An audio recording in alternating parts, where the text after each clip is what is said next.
Assalamualaikum warahmatullahi wabarakatuh. Di sini saya Untung Supriyadi yang nomornya 2004060020 akan menyampaikan bagaimana pemikiran dan ideologi Muhammadiyah dalam hari ini adalah fikih kebencanaan yang dalam pandangan Muhammadiyah. Dikatakan mengapa fikih? Ada 3 prinsip dalam istilah fikih, yaitu value atau yang dinamakan dengan nilai-nilai dasar, kemudian etik, dan kemudian prinsip-prinsip dasar daripada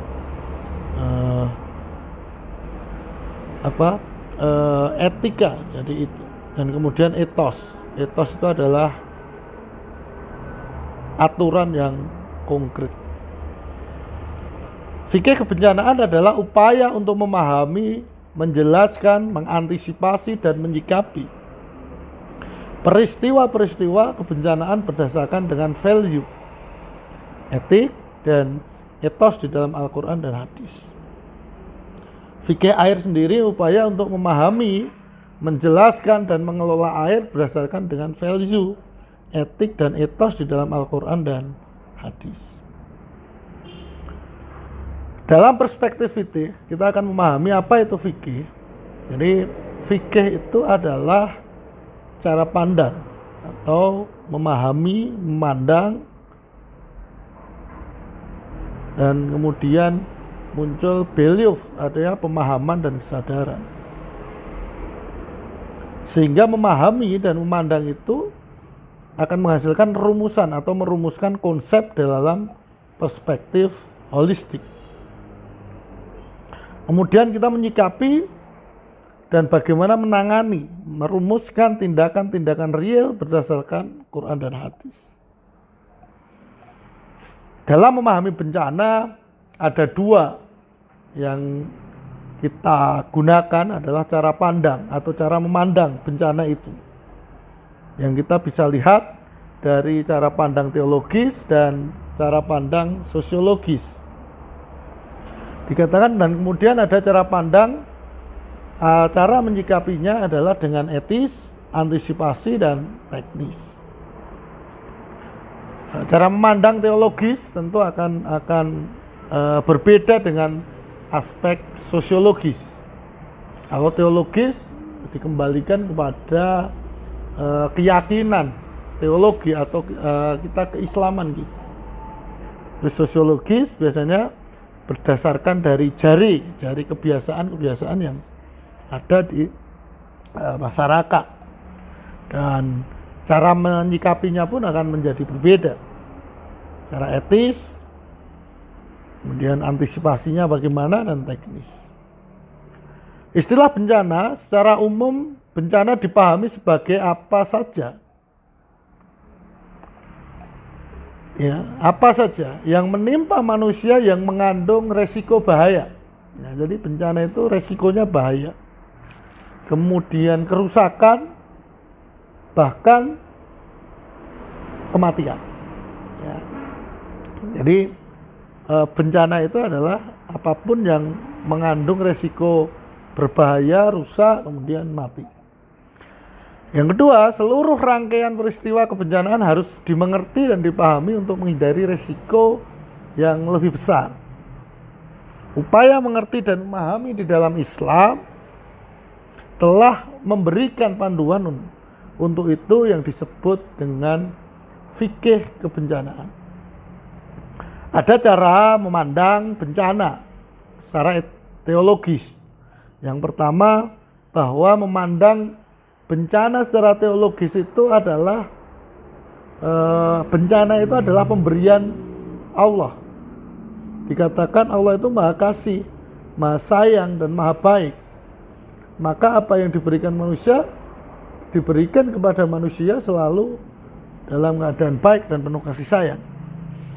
Begitu sebaliknya, manusia yang memahami dengan baik hakikat bencana akan memberikan persepsi bencana sebagai sebuah kebaikan, sehingga menjadi sarana introspeksi, muhasabah, dan kemudian berdampak pada sarana peningkatan iman. Ya. Dan kita akan selalu memahami bukan bahaya adalah bencana, bukan merupakan bentuk marah Allah, tetapi sebaliknya berencana merupakan kebaikan dan kasih sayang yang Allah kepada berikan, ya, sebagai wujud kasih sayang untuk sebagai pengingat manusia. Nah, secara teologis, secara sosiologis, ya, dikatakan bahwa bagaimana memahami peran manusia terhadap alam. Khalifah, tugas manusia itu adalah menjaga kelestarian relasi dengan alam dan sama manusia. Dikatakan salah satu tugas manusia adalah inni ja'ilun fil ardi khalifah. Dan interspatial vision, Muslim harus mengetahui dan memahami apa yang berlaku di tempat yang lain, baik dalam arti perbedaan kota, negara, dan kawasan. Sehingga sosiologis ini kemudian mendorong manusia untuk bisa melakukan adaptasi. Dan yang kelima adalah intertemporal vision, yaitu Muslim harus memiliki perencanaan yang kuat terhadap apa yang akan dia lakukan dalam rangka mengumpulkan bekal di hari depan.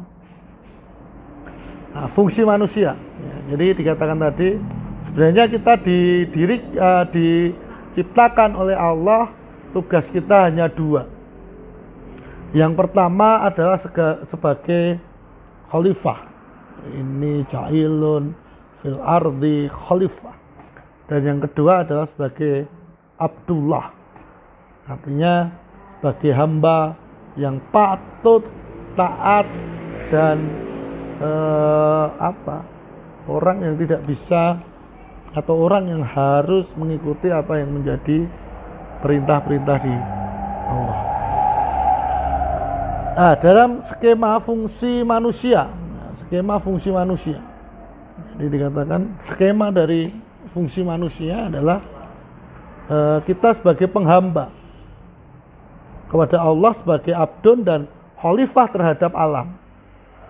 Sehingga kita sebagai abdun ini, kita harus tunduk pada aturan Allah, dan kewajiban manusia kepada alam ini adalah sebagai mengatur atau menjaga daripada bumi dari kerusakan.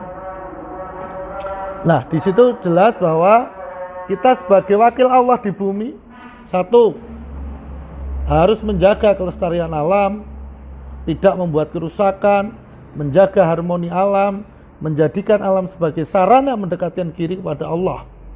Alam sama dengan alam kecil dan alam besar. Abdullah bertauhid hanya pada Allah, cinta total hanya pada Allah, tunduk dan patuh aturan Allah, dan kemudian merendahkan diri kita di hadapan Allah dengan serendah-rendahnya, dan tersyukur bersimpuh hanya di hadapan Allah, sehingga akhirnya adalah hidup dan mati hanya untuk Allah, kan gitu. Bagaimana cara menyikapi bencana? Yang pertama, ada bencana menyikapinya secara etis.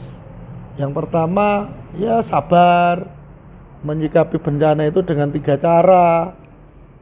Yang hatinya memahami bahwa peristiwa ini adalah sebuah kehendak dari Allah, tidak kemudian kita bahasanya mencaci gitu. Kadang kan ada orang, ya Allah, bencana kenapa sok kudu banjir gitu. Allah geran dede itu banjir kan, seperti itu. Yang kedua dengan lisan, dengan cara tarji', inna lillahi wa inna ilaihi raji'un. Dan usaha, bagaimana perbuatan kita adalah usaha untuk menuju kebaikan setelah bencana terjadi, dan usaha membuat kebaikan-kebaikan yang jauh dari, agar jauh tidak terkena musibah kembali. Dan yang kelima adalah syukur, menyikapi bencana dengan positif dan action akan kebaikan, sehingga menganggap bahwa setiap bencana itu adalah merupakan pertanda untuk kita agar mempersiapkan ke depan, untuk mempersiapkan yang lebih. Nah, selanjutnya ketika kita menyikapi bencana dengan cara antisipasinya, melakukan upaya preventif jika itu bencana itu bisa kemudian kita hitung, sehingga kita bisa mempersiapkan bagaimana upaya mitigasi dan mempersiapkan bagaimana untuk mengurangi dari efek bencana itu. Kalau tahu kita itu biasanya di situ banjir, ya jangan kita bermain di dekat banjir gitu. Kalau tahu, oh ini tanda-tanda dan seterusnya, itu namanya mitigasi. Yang kemudian tanggap darurat, kita secara responsif atau kita secara yang baik adalah menyelamatkan kelangsungan kehidupan manusia, mengurangi penderitaan korban bencana, dan meminimalkan kerugian. Di dalam surat Al-Maidah ayat 32, jadi yang pertama kita selamatkan adalah nafs dulu, artinya nyawa. Baru kemudian kita berpikir tentang kerugian yang lain, material. Tetapi yang pertama adalah nyawa dulu. Yang ketiga adalah recovery, bagaimana untuk mengembalikan agar bisa syukur seperti semula. Kalau tidak adalah meningkatkan fungsinya. Kemudian rehabilitasi, perbaikan dan pemulihan semua aspek pelayanan publik sampai tingkat yang memadai. Dan yang kelima adalah rekonstruksi, pembangunan kembali semua prasarana dan prasarana. Nah, secara teknis ada kita sampaikan. Yang pertama adalah seluruh teknis yang terkait mitigasi dan kesiapsiagaan, tanggap darurat, recovery, pemenuhan hak korban, teknis ibadah saat bencana, dan penanganan penyalahgunaan bantuan. Kita berbicara hikmah, ya, hikmah dari bencana adalah manusia memperhitungkan faktor risiko akan terjadinya bencana, kemudian kearifan dan kebijaksanaan dalam menjalin relasi dengan manusia lain dan alam. Manusia mendapatkan side effect yang positif setelah terjadinya bencana. Itu misalnya setelah erupsi Merapi atau erupsi Gunung Merapi, itu tanah menjadi subur, kemudian bangunannya kokoh karena ya dibangunkan, positive thinking terhadap orang lain dan seterusnya. Itu yang bisa kita sampaikan terkait dengan fikih bencana, sehingga kita dengan fikih bencana ini kita bisa menggunakan kehati-hatian. Terima kasih, kami akhiri. Billahi fisabilil haq, fastabiqul khairat. Assalamualaikum warahmatullahi wabarakatuh.